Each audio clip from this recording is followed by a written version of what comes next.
Hey, what do YouTube? It's your boy Dieakas, and here's my review on Extreme Rules 2016. Overall, I thought it was a pretty solid show. It wasn't too bad. It was way better than Extreme Rules last year, or was it? I don't know. Fuck it. I can't remember. Let's go to the pre-show. The Dudley Boys just came out.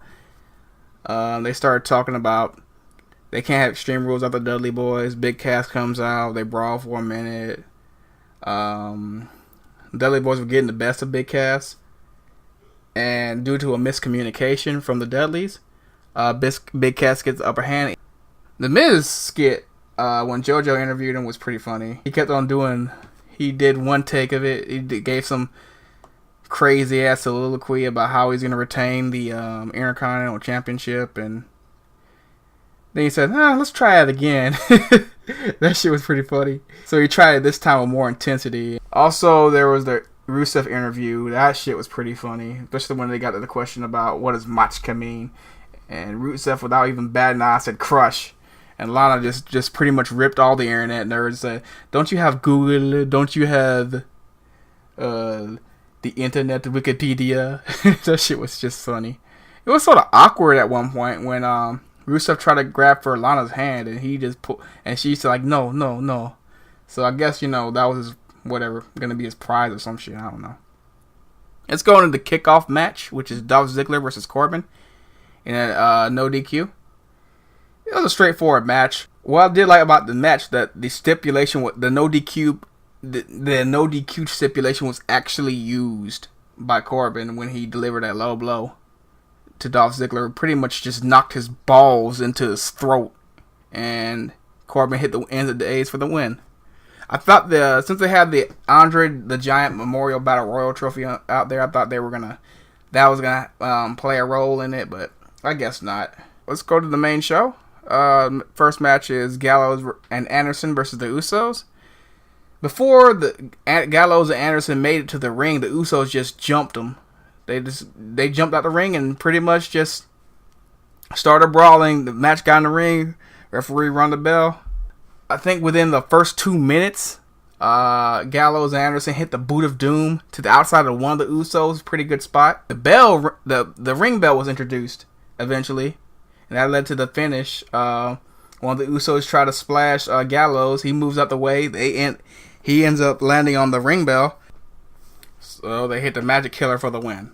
Next match is Rusev versus Kalisto for the United States Championship. Rusev was dominating the match or whatever. Then Kalisto had a long period of just making Rusev just look like a complete and total bitch. And I gotta give it to Rusev. He made Kalisto seem like he was a competent champion. All that changed after a suplex to the ring apron. And the referee was checking on Kalisto. The trainer was checking on Kalisto. So he set up Rusev tried to go for the accolade on 3 occasions. I'm surprised the referee didn't throw out the match, because they were still checking on him and he just wouldn't get off of him or whatever. But whatever, it's Extreme Rules, so who cares? And that accolade he put on Kalisto, man, that was disgusting. Oh, he nearly broke Kalisto in half. Kalisto was forced to tap, and now you have a new United States champion in Rusev. Rusev needs to try that move on Lana. Anyway, next match is the New Day versus the Vaudevillains. That promo in the beginning was so damn funny. Out comes fucking the New Day, and Big E has these things, two. I thought at first it was a push broom or whatever, but turns out they're gardening hose. And then he said they're gonna put those holes in the ground or something, shit like that. That shit was too funny.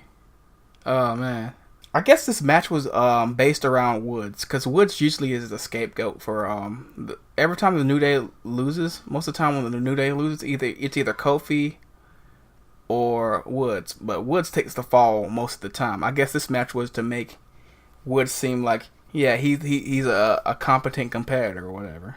So Woods kicked out of the Whirling Dervish, which is the Vaudevillains' finishing maneuver. which surprised the hell out of me. I thought we were gonna have new champions after they hit that. Then Big E comes with the huge spear, and Woods finally gets the win after the Shining Wizard, after an assist from Kofi. Pretty good match. Next was the Fatal 4-Way. This match was fucking amazing. The match just starts off with fucking Owens getting haluva kicked in the face. And then Cesaro hits Zayn with an uppercut. It just pretty much just turns into fucking chaos. There's a failed Tower of Power attempt. Kevin Owens broke that shit up with the quickness. Oh my god. He just threw everybody out the ring, and then it was just Zayn and Owens just battling it out. Then they actually hit the Tower of Power spot. I think Miz went for a capture suplex. Like, wait, this move is in his repertoire. And then Owens, I think was it Owens or it was somebody did a German suplex. It was a lot of good spots, like the frog splash assisted with the ropes. Oh, that was pretty good stuff. All right, let's talk about the finish. Sami Zayn just delivered the haluva kick to Cesaro. Referee counts 2. Kevin Owens pulls him out the ring. Instead of going back into the ring and pinning Cesaro, Sami Zayn let his own bloodlust pretty much lose him the match. So he just pretty much goes out there and starts punishing the shit out of Owens, and the Miz just comes in, slithers in, and just steals it. I'm not even mad at at how that ended. They could have ended the match at several spots, and it would still been a match of the year candidate. Let's go into Ambrose versus Jericho. It started off real slow. At least we had a good show of weapons, and I can't be the only person that thinks this, but doesn't the Asylum match remind anybody of the Lethal Lockdown in TNA?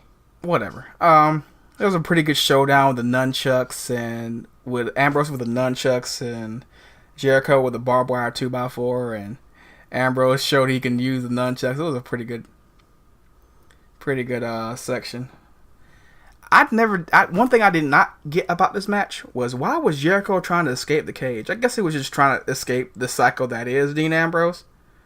That pretty much added more to his, I would say, fear factor or whatever. I don't know. There was a good spot in this match where Ambrose pretty much climbs the top of the Asylum cage or whatever it is called, and just jumps off, delivers an elbow drop, and man, I'm surprised. Ambrose is a fucking beast. If that was any other person, probably would have cracked their fucking hip or whatever, but shit was crazy. And JBL had a good quip. He called Ambrose the Energizer dummy. I think the match started to break down. The match where the match really broke down was when the thumbtacks were introduced. That were disguised in the bucket. I think Ambrose tried to dump Jericho on a couple occasions onto the thumbtacks, and Jericho kept countering. I think Jericho eventually hit Ambrose with the code breaker, kicks out at 2. Jericho then uses a barbed wire 2x4. Took some pretty good shots at Ambrose. So let's talk about the finish. Jericho goes for another code breaker. Ambrose catches him and throws him right into the thumbtacks, and I literally just like, ah! Oh, that was just chilling just to watch all those thumbtacks enter the dude's, all in his elbows, his back, and everything. It was just, ugh. And then just to put icing on the cake, Dean Ambrose hits Jericho with the dirty deeds on top of the thumbtacks. And I'm like, you idiot. You freaking just pretty much put yourself head first, the back of your head first into the thumbtacks, but you gotta do what you gotta do for the win. Dirty deeds for the win. Alright. Let's go to the next match. Charlotte versus Natty. This was an okay match. I had one problem with this match. Well, I'll get to that. One note I want to make about this match was Charlotte went for she hit a perfect moonsault. Pretty much a perfect moonsault. And JBL was like, no pinfall. I'm thinking, dude, no shit.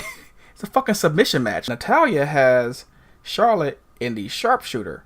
You hear Ric Flair's music. I'm like, okay. Not Charlotte, but Natalya is wanting the referee to raise her hand because she thinks she's won. Turns out, It's Dana Brooke. So I guess they're going through a storyline where Dana Brooks is gonna be Charlotte's lackey or whatever. I don't care. The way I hate to say this, but for the last two pay-per-views, I believe the women's match has been sort of the low point in my opinion. This is my opinion, strictly my opinion. The women's match has been the low point when they had so much amazing talent and they just do all these stupid stipulations or have these stupid endings to make it look like shit. I mean, you just got the fucking belt. You put on a fucking amazing show at WrestleMania 32, and the belt is pretty much being tarnished by these stupid endings. So pretty much off the distraction, Charlotte locks in the figure eight and she wins. Who cares? Negative 15,000 points. Alright, let's go to the main event. Roman Reigns versus AJ Styles. This match was spot heavy as hell. It was overbooked as hell, but it was a good time. I will say that. Styles and Reigns, they they fought everywhere, except for in the back, but whatever. I remember one point in this match, Reigns delivered this devastating fucking knee. I thought he knocked a goddamn tooth out. He knocked AJ Styles' tooth out. It was just, I think it shook him up too, but it was a pretty good spot. No, there's another spot where later on Reigns hits an excellent, and I do mean excellent, beautiful, perfect. He hits a crucifix sit-out powerbomb. I have not seen one of those since what was that game called? WWF Attitude? Oh, that was a pretty cool move. AJ Styles, these guys were beat up. AJ Styles went through two tables. He took a spear on the outside, which was pretty sweet looking because Roman jumped over the steps, delivered a spear. Roman speared the barricade. Jeez, a lot of crazy action. I think where the match started to break down was when AJ Styles took out Roman's knee. It was a pretty good spot in the match, but the problem was with that, Roman no-sold that knee injury for most of that match. I remember that spot where they slung him into the LED board on the side of the ring, slung him into the barricade, and that's the second. I think that's the second time he went through the table. And then he power bombed him through the table, which was just nasty. Ugh. Then the club, I think after a while the club comes out. They hit Roman Reigns with the Buddha Doom, which I think is a funny fucking name. The Usos come out. They pretty much just super kick execute everyone in the ring. AJ Styles kick out of pretty much the Uso combo. AJ Styles hit a style clash.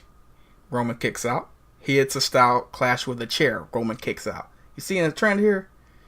AJ Styles wears out the Usos and Roman with a chair.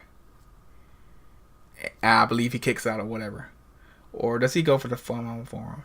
Well, eventually AJ goes for the phenomenal forearm, and Reigns hit a spear for the win. I mean, as good as this match was, I just felt like it was just... They made Roman... Whoever takes the towel off Roman is gonna be pretty much invulnerable. I mean... They are really serious with turning Roman into Cena.